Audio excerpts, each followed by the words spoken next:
with our Indy cars. As you know, we own the Indianapolis Motor Speedway, and we are taking that history of over 100 years and the speed and what's taken place there with the different manufacturers and bringing it here to this race will be amazing. Certainly the Freedom 250, when you think about it, it's just a byproduct of what the President has done during this year, and this will be an event obviously in August, which will make a huge difference, and we're excited. Be areas for people to see. Most of the grounds will be free, so it's going to be an economic benefit to the area, to the city, and obviously with our Fox partner, Eric Shanks, will be our media partner. And believe me, what they did for us at Indy this past year, they're going to take that and put it on steroids, really, and take it to the next level. So thank you, Mr. President, for allowing us to come into your city. That's so great, Roger. Thank you. Great man. Eric, I'd like to have you say a few words. He's done a fantastic job at Fox, and he's really excited about this, and I know they're going to lay it on the line. Eric, please. Sure. Well, thank you, Mr. President, for having us here today. Big shout out to Secretary Duffy. This project was kind of on life support until you stepped in recently and got us here today. Secretary Burgum, your team has been absolutely incredible. Explain how many times you came to Washington trying to do this. I think Bud came here 81 times. 81 meetings I had in Capitol Hill. Meeting with senators, meeting with people at the Capitol, and they all wanted it. Everybody wanted it, but they couldn't figure it out. It was crazy. 80 some odd times. That's pretty amazing. So go ahead, please. Right. Well, it's a real honor to be a partner with Roger and IndyCar. And at Fox Sports, we do the biggest events in sports. This year we have the FIFA World Cup that we'll be celebrating here as well. And then dovetailing right after that, to be able to celebrate America's birthday on Fox is an absolutely incredible honor. And everyone at Fox Sports can't wait to see exactly how this is going to unfold and bring it to life. So, Mr. President, thank you again for signing this today. And the big thing, it's August 21st through the 23rd, and I believe the race is on the 23rd, right? Yes. That's going to be incredible. They're going to have practice sessions. It's going to be just a very exciting period, I think, for Washington. If I could, I'd like to ask Sean Duffy, the Secretary of Transportation, who's terrific and doing a great job. Much more important than Sean is we have Rachel Campos Duffy here, and she's one of the greatest people I know and one of the greatest people on television, so most of you know her, but I don't think we'll have her speak about the race because she knows less about it than anybody up here. But she is fantastic. Sean, please. So the President gave us all a directive, which I'm grateful for. We're going to celebrate America's 250th birthday, and he asked all of us to think outside the box. How do we make this historic and cool, and let's all do this together? And he loves the country and loves the birthday, and so we at DOT were working on this concept. We didn't know at the same time Penske was working on the same project too. And so we've come together, and Doug has been a wonderful partner. But to think 190 miles an hour down Pennsylvania Avenue, this is going to be wild. The last time we had a race in the capital city, Bud, was when? 1801, Thomas Jefferson with a horse race. A horse race in 1801, Mr. President. Now we're going to do a real race. That's so great. That's such a great. So listen, this doesn't happen. You know, we just don't come in and ask the President to sign. There's a lot of work that goes into this, as you can tell. Bud and my Chief of Staff Pete all had a lot of meetings on the Hill. We couldn't be more excited about this. Again, I'm going to repeat: this is free for the American people to come to your nation's capital and see a great road race. Freedom, America, speed, and road racing. It doesn't get more American than that, Mr. President. So thank you for signing this, and thanks for all of your support. Fantastic, and what a job you've done. They put it together very quickly. They've been coming here for years, and everybody wanted it. You know, every senator wants it, every Congress, everybody wants it, but they don't get things done. Only Mr. President. Trump gets things done. We didn't have 89 meetings. We had maybe a half a meeting. I think this is probably about a half a meeting. I'd like to thank Pete Meacham for the great job you've done representing us, and Luke Bunting. These are two young people that work with us, and they've really been fantastic. I'd like to ask Doug Burgum to say a few words. He's very much involved through his position of interior, because a lot of the space is interior. He sort of has, I think he's the largest landlord anywhere in the world by far. So Doug, could you say a few words, please? Yeah, absolutely. Thank you, Mr. President. This birthday that's coming up, the 250th anniversary of America, Freedom 250, is the most monumental birthday maybe of any country ever in the history of the world. And President Trump, with his directive to celebrate this thing, we've got what's more American than race car driving? What's more monumental than the Indy 500 as an icon of what's going on in our country? And so merging the history and the tradition of our capital, Washington, D.C., with the speed and the innovation that goes on in the IndyCar series is incredible. And it's a great metaphor because the speeds we're talking about is the speed of President Trump. I want to reiterate, there weren't 81 meetings with the Trump administration. I think it was they called President Trump. He got Sean and I going, and that was like from Saturday till now, we have a race. 1 week. 1 week we have a race as opposed to like 4 months of talking. So I think there's also a metaphor here about President Trump, who's an incredible sportsman. He's an athlete himself, but he loves sports. And so whether it's soccer, UFC, the football draft, NFL football draft coming, IndyCar, and all the teams that he hosts here. I mean, to any American who loves sports, you ought to love this president because he's bringing professional sports to our capital. And again, August 21st to 23rd, you talk about the economic impact. By the time all these reporters get done telling the story, there's not going to be a hotel room available in this city on that weekend because everybody's going to want to be here. Right. People that maybe have wanted to see an IndyCar race their whole life are now going to have an opportunity to come to their capital, celebrate 250, and see an IndyCar race for free. And they're going to be able to see it on the National Mall. And wherever you put down your lawn chair and watch this race for free, you're going to be staring at the Washington Monument, the Lincoln Memorial, the Jefferson Memorial, and I'm sure there's going to be fireworks this weekend too. I'm sure of that. And if you need a permit, you can get one from Interior. So anyway, it's absolutely incredible. And congratulations to Sean, the Penske organization, Fox Sports, everybody for putting together. This is going to be a great celebration for America. Thank you very much, and you're doing a fantastic job. Could I just ask Bud Danker, who's the president of Penske Corporation, to say a few words, please? Well, thank you, Mr. President. You know, Eric Shanks and I from Fox had this dream, and just last July, and could it ever be possible to bring a race to our nation's capital to celebrate our country's history? And everybody said there's no way. It's impossible. How do you put a race on at 190 miles an hour in a city like Washington, D.C.? I came here, I walked this area for a while, I found a racetrack on the Capitol grounds, up against a lot of meetings and couldn't get the kind of support we need. So within a week, Secretary Duffy and we put this together with the president, didn't we? And now we have a race here on our city property, on the national properties that is going to celebrate America. The word free shouldn't be overridden because we are going to have a free event here. People come out and celebrate our country's history. I also want to thank Mayor Bowser. She has been a great partner in this process as well too. So I know, Mr. President, she's a great supporter of what you've done here in the city as well, too, and we thank her for this. But we're going to have an amazing event. We're going to make everybody in this country proud. We want everybody to come out for free and enjoy this and celebrate our country the way it should be here in the nation's capital. Thank you, Mr. President. And I said pick the best site. It's very important. Pick the best site. Don't go for second or third because there are a lot of different routes. I said pick, even if it's more difficult to get approved.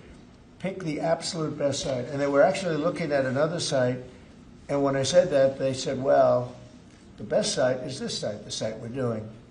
I said, let's take a look at it, and we think it's the best site too. It's actually better than the original site they were looking at, but if we're going to do it, we want to do it right. So this is going to be something in terms of the road width, the crowds, and everything else that we can all, the best site, one of the best sites I've ever seen, actually, and it'll be beautiful. So I'm going to sign this, and if you have any questions on this subject, that'd be great. We just named a new Fed chairman today. You know that? He's a central casting. He's like Roger Penske, central casting. You know him, Roger? Very good guy.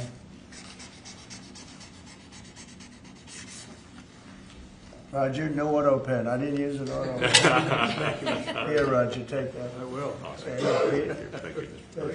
Oh, that's great. Here you go, my man. I don't want to sign each letter. You know, they sign each letter. They hand pens. I used to watch these presidents. One letter. You got to see what it looks like at the end. Never looks too good. Here, Rachel, take that. For your team. Thank you. Congratulations. This is really exciting. Thank you.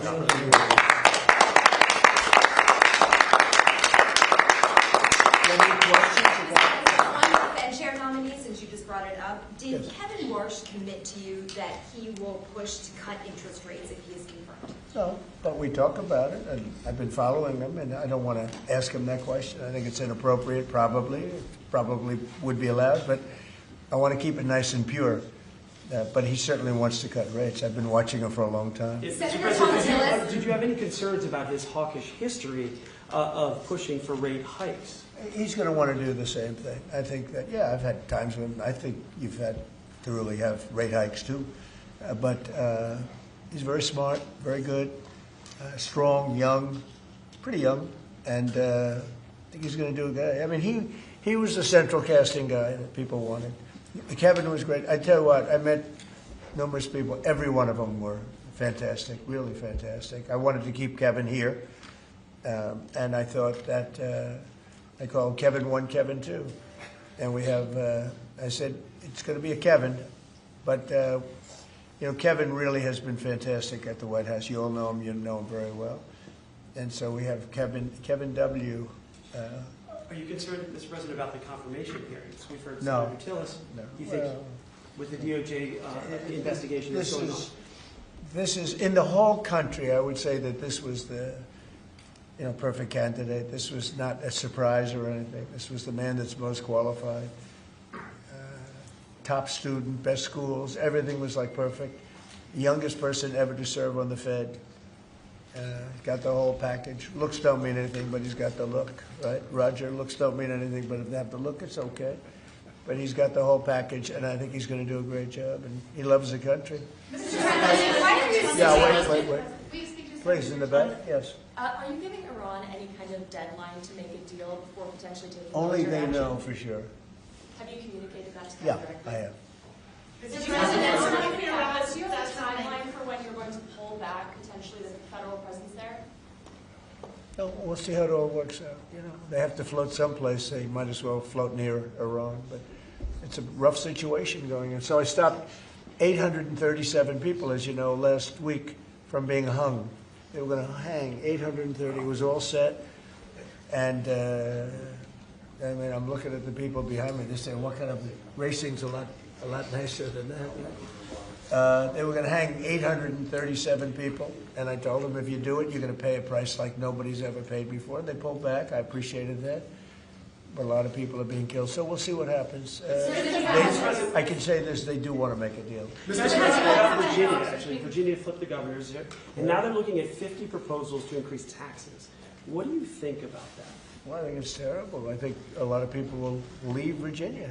I saw that. Look, Glenn was a friend of mine, Glenn Youngkin, and worked so hard on cutting taxes. This woman came in, and in one swoop, she raised everything up higher than it ever was. I don't understand it. I mean, people voted for Democrat, but she came in and she raised, and I'll work with her like I work with everyone else, but she came into Virginia, raised everything to a point like taxes that nobody ever even heard of before. And I don't understand. How do people get elected with this kind of philosophy? This is only in the very modern age. I grew up and I've always heard politicians will cut taxes, will cut. Everybody screaming, we're going to cut taxes. I cut taxes. I gave you the biggest tax cut in the history of our country in the great, big, beautiful bill. No tax on tips, no tax on Social Security, no tax on overtime. Interest deductions, Roger, when somebody buys a car, they can deduct the interest if they borrow money. That's the biggest thing in terms of the car business, right? American-made ones. Correct.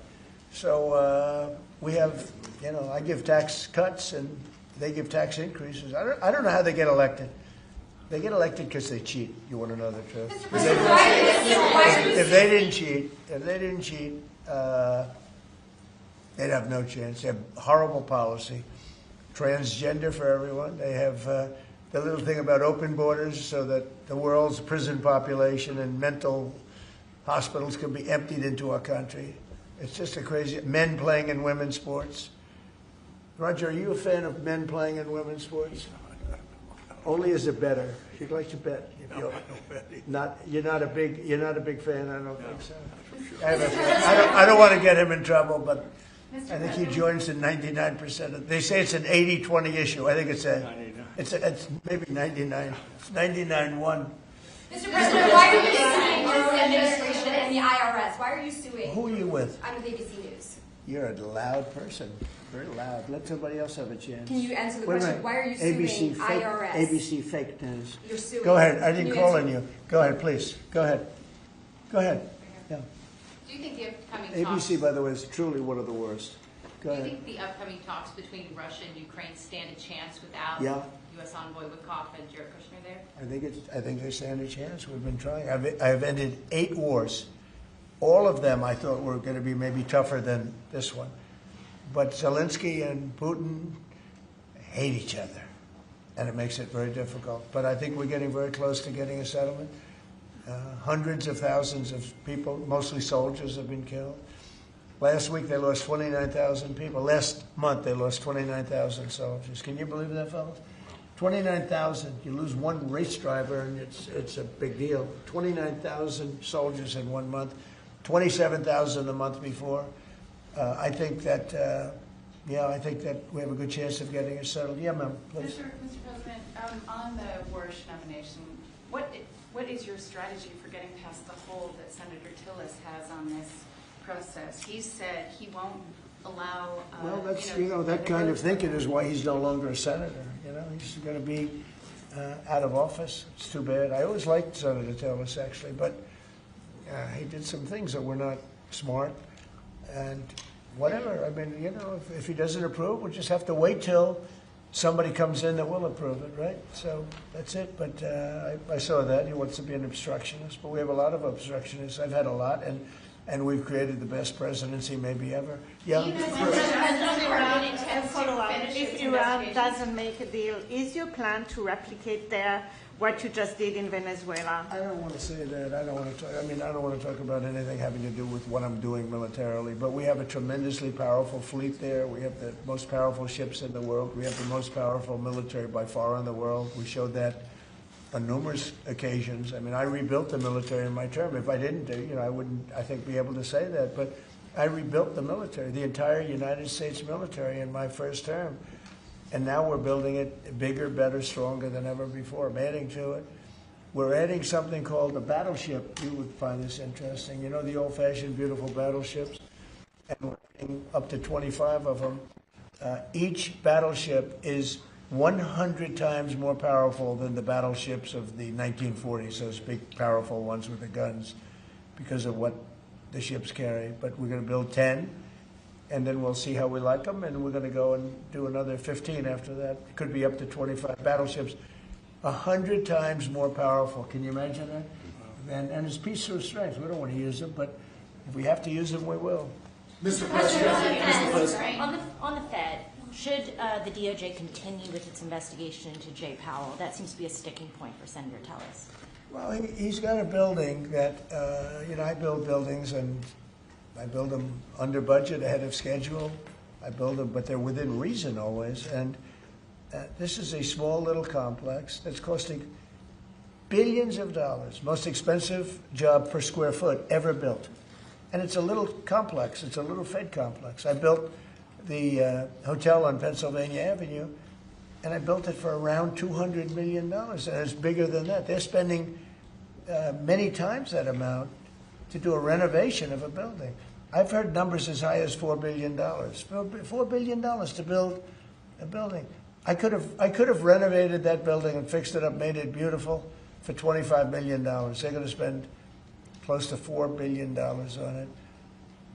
So it's either gross incompetence or it's theft. Somebody's making money, because you can't spend. It's more per square, and you have half a building there. You have the structure, you have the exterior skin, that they're not changing much. They're building a building, and they're spending almost, I'm hearing numbers of between $3 and $4 billion. It's the most expensive structure ever built per square foot. So he's either incompetent, or he or somebody is a crook. And we'll find out. Mr. President, do you think Christine on Minneapolis? On Minneapolis, Governor Tim Walz recently likened the conflict on the ground to Fort Sumter, sort of implying that this is the beginning of a civil war. Do you agree with that characterization? Do you feel like there's a civil war brewing in Minneapolis? Well, does he know what Fort Sumter was, or do you think somebody wrote it out for him? No, this is, I was elected on law and order. I was elected on a strong border. We had a border that allowed 25 million people to come in. Many were murderers. They murdered people. We had 11,888 murderers. We had prisons, including Venezuela, but Venezuela opened its prisons. So did the Congo. The Congo in Africa opened its prisons and dumped people into our country. Many countries did that. I would have done that if I were leading a country. I would have dumped the prisoners into our country. We had open borders. We had all these things. I was elected on law and order. I was elected on the economy. I was elected on a lot of reasons. Because when I took over, we inherited a mess. Prices were too high. Inflation was the highest it was in 48 years. I say ever, but the media always corrects me by saying it's only 48 years. I think 48 years almost sounds worse. But when I was elected to do a job. And one of the big things I was elected to do is law and order. We now have the lowest crime rate in the history of our country. We have the lowest murder rate in the history of our country. We have Washington, D.C., which was a dangerous place to walk, is now a totally safe city. You can walk with your husband or your wife. You can walk with your children right down the middle of the city. Nothing's going to happen. We did a great job. We had the National Guard. We have soldiers. We have people that nobody's going to mess with. And we've taken out, remember, it's not just that. In Washington, we've removed over 2,000 criminals. And, you know, if you look at the numbers, a very small percentage of your population, 2%, 3% of your population causes 90% of the crime. So when you move a small, it's amazing how that works. But the criminals go over and over and over again. So 2 to 3% of your population can cause over 90% of your crime. So it's not that complex. We moved 2,000 people out of Washington. We brought them back to their countries where they came from. They came through open borders by Sleepy Joe Biden. And I will tell you, Washington is safe. If you look at New Orleans, as you know, we went there about 4 weeks ago. I was with the mayor of New Orleans last night. He was at the premiere, and she was at the premiere. She was great. I believe she's a Democrat. She came over. She thanked me so much. She said crime is down more than 50% in just a few weeks. And you couldn't even walk down the street in New Orleans. It's so bad. And now they let us in there, and she is thanking me so much, so profusely. She was great last night. I'd do that if I were a Democrat. I'd say call Trump in, let them do what they do. But we remove people, criminals, from the cities, and they become safe cities. If you look at Minnesota, Minneapolis, we have crime down there because we took out thousands of people, despite all the mess and everything else. But do these people really want to have rapists? Do they really want to have drug dealers and people from prisons and murderers? Do they really want to have them in the community? You know, it's really insurrectionists and agitators, and they're paid. And you can tell a lot of reasons. Number one, they're professionals, you know, with their mouth. But they're also, you look at the signs. The signs are all professionally made. They have signs that are gorgeous. In fact, I want to get the sign because I need a lot of signs for different things, and I want to find out whoever does their signs, they do a beautiful job. You know, everybody has this beautiful sign with brand new wood. It's like leather panels. They have a leather handle on the bottom. These are not people these are people that are handed signs, and we know pretty much, we're getting very close to it, but we know pretty much who's funding this stuff. These are paid insurrectionists, paid troublemakers. But I was elected by a landslide. I won every swing state. I won the popular vote by a lot. I won everything. I won everything. And I was elected by a landslide on law and order and on strong borders. We had a border that was so bad, so open, where 25 million people came in over a period of 4 years, and now nobody comes in. Nobody even tries to come in. And I can only say, I think, we'll say it very plainly, elections have consequences. The people want law and order. And we have a silent majority. You know, we have a silent majority of people. They don't go and riot and everything else, but they like what we're doing. They like having a safe city. I get calls every single day. Every person I see working in the White House, people I don't know, many people work here, and they say, I'd like to thank you, sir. Why? You've made Washington so great. We walk to work. They walk to work. You people know it very well. You walk to work now. You used to take an Uber or a taxi or something, and you even felt like in danger there. Every person in this building, I mean, virtually every time I see somebody, they thank me. Because a year and a half ago, they lived in hell, and now they can walk to work, and they're totally safe. Nothing's going to happen. And if anything did happen, the person that did it would be living in hell for a long period of time. Thank you very much, everybody. Thank you, our reporters. You guys keep moving on. Thank you very much. Thank you, press. Thank you, press. Thank you. Keep moving, guys. Thank you. Thank you, guys. Thank you, guys.